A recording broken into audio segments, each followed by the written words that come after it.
Hello hello and welcome to my new blog. হ্যাঁ, আমি অনেকদিন বাদেই ব্লগ করছি, কিন্তু ব্লগ করার আজকে একটা বিশেষ কারণ আছে। কারণটা হচ্ছে আমার পাড়ার একটা দিদি, ডোরা দিদির খুব সামনেই বিয়ে।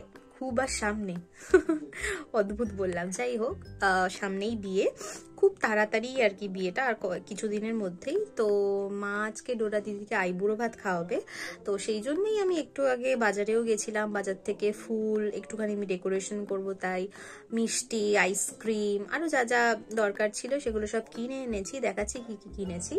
তো সেগুলো নিয়ে এলাম, আর ডোরা দিদি একটু বাদেই চলে আসবে। আর খাবারটাও অর্ডার করে দিয়েছি। এবার আর বাড়িতে রান্না করে দিচ্ছি না, তার কারণ মায়েরও শরীরটা ভালো নেই, মা অতটা ধকল নিতে পারবে না। তো সেই জন্য বাইরে থেকে খাবার অর্ডার করে দিয়েছি, খাবারও টাইম মতো চলে আসবে। আর যা যা বাড়িতে টুকটাক কাজ সেগুলো আমিই করে নেব। তো আশা করি ডোরা দিদির সবকিছু ভালো লাগবে। আর বিয়ের মরশুম হলে যাওয়া হয়, হাসি ঠাট্টা মজা খাওয়া দাওয়া, তো সেই জন্যই ভাবলাম যে আজকে দিনটা একটু ভ্লগের মাধ্যমে আবদ্ধ করে রাখি ক্যামেরায়। তো সেই জন্যই ব্লগটা করা। তো আশা করি তোমাদের সবার আজকের ব্লগটা ভালো লাগবে, তো দেখতে থাকো। তো বাজার থেকে আমি এনেছি ফুল একটু সাজাবো বলে, আর তারপর এনেছি এই ব্যাট পাঁপড়গুলো, বাড়িতে পাঁপড় ছিল না, সাথে মিষ্টি, আর এখানে আইসক্রিম, আর তার সাথে হচ্ছে তোমার চিপস, চকলেট, এগুলো। আর এইটা হলো সেই খামটা যেখানে ডোরা দিদিকে বিয়ের গিফটটা আমি দেব, তো এই ঘামটাও আমি নিয়ে এসেছি। তো এই যে এখানে খাবার অর্ডার করেছিলাম, খাবারটা একটু আগে দিয়ে গেল, ভালোই এসছে অর্ডার। আর এখানে আমি সব থালা, গ্লাস, দুটো পাটি প্লাস একটা প্লেট, এগুলো সব বার করে নিলাম। এবার এগুলো একটুখানি ধুয়ে নেব জল দিয়ে তারপর পরে সাজাবো, কারণ এখনো মানে যার আইবুড়ো ভাত সে এখনো আসেনি। এবারে কি করব, এই যে ফুলগুলো এনেছি এগুলো একটু কুচি কুচি করে সব এখানে রাখবো, যাতে সাজাতে সুবিধে হয়। তো ফুল কুচি কুচি করতে একটু গল্পই করে নেওয়া যাক। আসলে ডোরা দিদি আমার থেকে অনেকটাই বড়, আর ডোরা দিদির বিয়েটা নিয়ে আমার ভীষণ রকমের এক্সাইটমেন্ট, আমি জানি না কেন ভীষণই এক্সাইটেড লাগছে। পাড়ার বিয়ে, পাড়ার সবাই থাকবে, আমরাও থাকবো, মজা হবে, আনন্দ হবে, আড্ডা হবে, সাজগোজ হবে। তো সব কিছু নিয়ে আমি ভীষণই আনন্দিত এবং খুশি আর এক্সাইটেডও। আর শীতকালের মরশুমে যদি বিয়ে বাড়ি আমার না পড়ে, আমার ভীষণ মন খারাপ হয়ে যায়। কথা বলতে বলতে ফুলগুলো ছাড়ানো হয়ে গেল, আর তার সাথে সাথে আমি একটুখানি শসার পেঁয়াজও কেটে নিচ্ছি, কারণ বিরিয়ানির সাথে শসা পেঁয়াজ খেতে তো ভীষণই ভালো লাগে। রেস্টুরেন্ট থেকে শসা পেঁয়াজ দিয়েছে, কিন্তু ওতে তো আর মন ভরবে না আর পেটও ভরবে না, তাই আমি একটু নিজে থেকে শসার পেঁয়াজগুলো কেটে নিচ্ছি।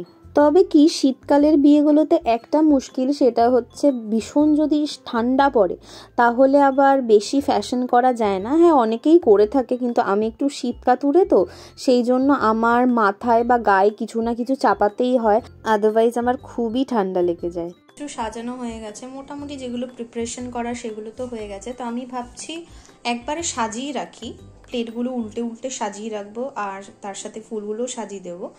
আর দিদি আসলে দেন একেবারে খাবারগুলো প্লেটে ঢেলে দেবো, তো তোমাদের দেখাচ্ছি।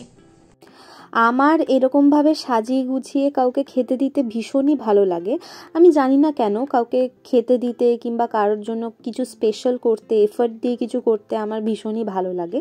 এটা আজ বলে না, এটা বরাবরই। আমি সবসময়ই চেষ্টা করি যে যার জন্য করছি সেটা যেন একটুখানি স্পেশাল হয়, একটু যেন তার ভালো লাগে, আর একটু যেন ইউনিক হয়। তো আমি চেষ্টা করি, ইউনিক হয়তো হয় না সেভাবে সব সময়, কিন্তু আমি চেষ্টা করি এফোর্ট দিয়ে করার। আর বিয়ে বাড়ি মানেই হচ্ছে ভীষণ রকম আনন্দ। আমি আমার দিদির বিয়েতে দেখেছি, দিদির যখন বিয়ে হলো তখন, দিদি বলতে আমার পিসির মেয়ে, তো দিদির যখন বিয়ে হলো তখন আমরা প্রচণ্ড পরিমাণ মজা করেছিলাম। আমার ফ্যামিলির ফার্স্ট বিয়ে ছিল ওটা, তো আমাদের জেনারেশনে। তো সেই বিয়েতে আমরা প্রচণ্ড রকমভাবে আনন্দ করেছিলাম, মজা করেছিলাম, হই হট্টগোল, হাসা। তো সেই জন্য আমি জানি যে একটা বিয়ে হলে কি টাইপের আনন্দ হতে পারে, আর আমাকে এগুলো ভীষণ রকমভাবে অ্যাট্রাক্ট করে। অনেকের হয়তো অতটা ভালো লাগে না, কিন্তু আমার এগুলো ভীষণই ভালো লাগে। ডোরা দিদির সাথে যে দাদাটার বিয়ে হচ্ছে ও হয়তো ডোরা দিদির অফিস কালিগে বিয়ে হচ্ছে, আর দুজনেই সমবয়সী। তো ব্যাপারটা বেশ কিন্তু ইন্টারেস্টিং। ডোরা দিদি আসলে অবশ্য আমি জিজ্ঞেস করবো অল্প অল্প যে কি কি বৃত্তান্ত। তবে দিদি অনেকটা বড়, তো জিজ্ঞেস করতে একটুখানি হয়তো লজ্জাও করবে, কিন্তু তাও আমি জিজ্ঞেস করব। স্যালাডটা আমি অলরেডি পাতে সাজিয়ে নিয়েছি, কারণ দিদি আসলে আবার দেরি হয়ে যাবে, তাই আগে থেকেই সাজিয়ে নিলাম। আর এটাকেই সেন্টার করে মোটামুটি ফুলটা আগে সাজিয়ে নিচ্ছি, তারপর এটা ঢেকে রাখবো, খাবার দেওয়ার সময় আবার এটা দেব। আমার মোটামুটি সবই রেডি, কিন্তু দিদি যে কখন আসবে সেটাই আমি ভাবছি। ফাইনালি আমার সাজানো পুরোপুরি কমপ্লিট। আমি বাটি বা থালাগুলোর চারধারটা ফুল দিয়ে সাজিয়েছি, যাতে আমার অসুবিধাও না হয়। যখন খেতে দেবো তখন জাস্ট থালা বা বাটিটা তুলে খেতে দিলেই হয়ে যাবে। তো ডোরা দিদি তো এসে গেছে, আর ওকে সরাসরি খাওয়ার জায়গায় নিয়ে এসেছি। আর অলরেডি আমি খাবারগুলো সাজিয়ে দিয়েছি। খাবারে আছে মাটন বিরিয়ানি, চিকেন চাপ, চাটনি, পাঁপড়, মিষ্টি, আইসক্রিম, স্যালাড আর চিপস, চকলেট, এইগুলো। তো এখন ডোরা দিদির খেতে বসার পালা।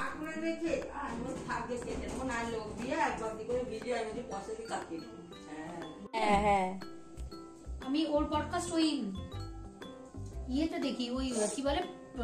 আর ডোরা দিদি খেতে বসে বসেই আমার সাথে গল্প জুড়েছে। সে আমাদের ভীষণ রকম গল্প চলছে, সব কিছু নিয়েই গল্প চলছে। তো বলছিলাম যে ডোরা দিদি আর ডোরা দিদির যে হবু বর, তার সাথে কিভাবে আলাপ, কি বৃত্তান্ত, বিয়েতে কখন সাজবে বা কোন মেকআপ আর্টিস্ট সাজাবে, নানান রকম গল্প। আর বিয়ে বাড়ি হলে যা হয়, গল্পের আর শেষ থাকে না, আমরা গল্প করতে করতেই কাটিয়ে দিচ্ছি। তো এরপর ডোরা দিদির খাওয়া হয়ে গেল, আর মা ডোরা দিদিকে ওর বিয়ের গিফটটাও হাতে তুলে দিল। ডোরা দিদির মুখে হাসিটা দেখেছো? গিফট পেতে কার না ভালো লাগে। যাই হোক, তারপরে আবার একটু ডোরা দিদিদের বাড়ি গেছিলাম, গিয়ে ওই একটু গল্প সল্প করছিলাম। আবার ডোরা দিদিকে অনেকে গিফট দিয়ে গেছে, সেটাও দেখছিলাম।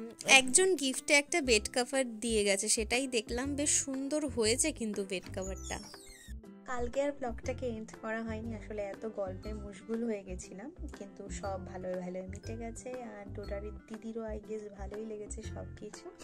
তো ডোরা দিদির বিয়েরও ব্লগ আসবে খুব শীঘ্রই, বিয়ে, সেগুলোরও ব্লগ তোমরা দেখতে পাবে।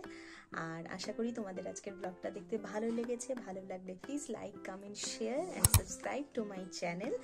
দেখা হচ্ছে আবার নেক্সট ভিডিওতে। টাটা।